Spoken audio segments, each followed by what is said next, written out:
Good evening, ladies and gentlemen. George Cohn here from the Lest We Forget World War II Museum in Louisville, Texas. Tonight I'd like to discuss the German Navy during World War II, or otherwise known as the Kriegsmarine. So, the German Navy, they built some fantastic battleships such as the Bismarck and the Tripitz, but the real peril that came from the German Navy was that of the U-boats.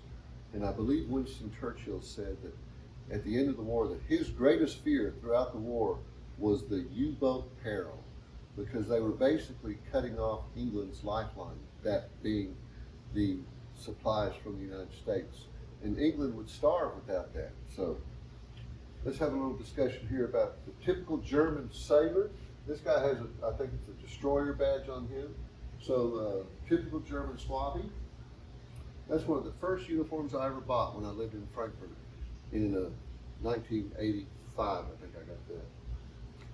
And this fella here is a German U-boat deckhand. You can see that he has the gray leathers on.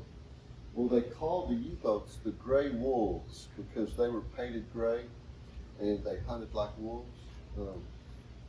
And here we have a U-boat officer. You can see he has that reed green short, tight jacket that's typical of U-boat officers.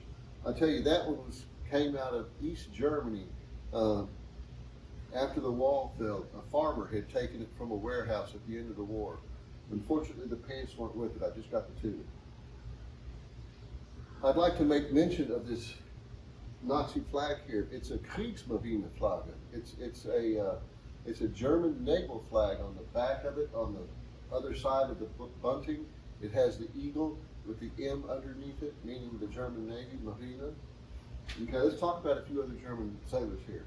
Here we have a tropical officer.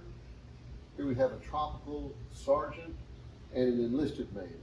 And you can see the enlisted man has tropical boots and breeches. I guess he's on shore. Anyway, here we have an officer, also dressed in tropical. So I just want to make mention that the U-boats, they were particularly tricky and dangerous. Okay, as you know, the war started for us in December of '41 when the Japanese attacked Pearl Harbor. Well, by March of '42, the Germans already had 5 U-boats sitting off the coast of Texas. They had U-boats lining the coast from Texas to Maine, from Florida to Maine. They sunk a whole lot of ships off the Carolinas. I mean, ladies and gentlemen, the German U-boats sank over 1,000 American vessels during World War II along our coastline from Texas to Florida to Maine. Over 1,000 Allied vessels were sunk by German U-boats. They still find those today. And you know, it wasn't but maybe, my God, it's probably 25 years ago now. One of the oil companies was exploring down off the Gulf of Mexico by the Mississippi River. And they found, I think it was the Robert E. Lee that had been torpedoed by a German U-boat. And right after that U-boat sank that passenger ship, or tanker, whatever it was, I forget.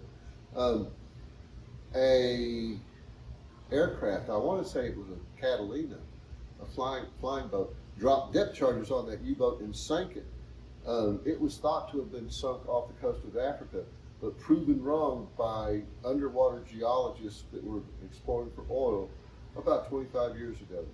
They found that U-boat, not more than maybe a mile away from its prey, its target, what had sank the Robert E. Lee.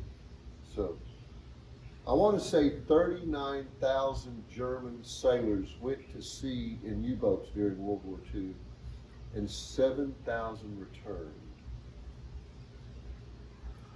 I lived in Germany in the early 80s. I was a student in Freiburg, Germany. And that's when the film Das Boot came out, or to Americans, The Boot, Das Boot. And I went to go see it in the movie theaters, and it's a pretty compelling film. And I tell you, at the end of that film, there was all these old ladies that just sat there by themselves as the credits went by, that were weeping, that were crying. Um, I remember back then it was noticeable how many old women there were in Germany compared to the old men. There weren't that many old men, but there was a plethora of alte Fräulein, old ladies.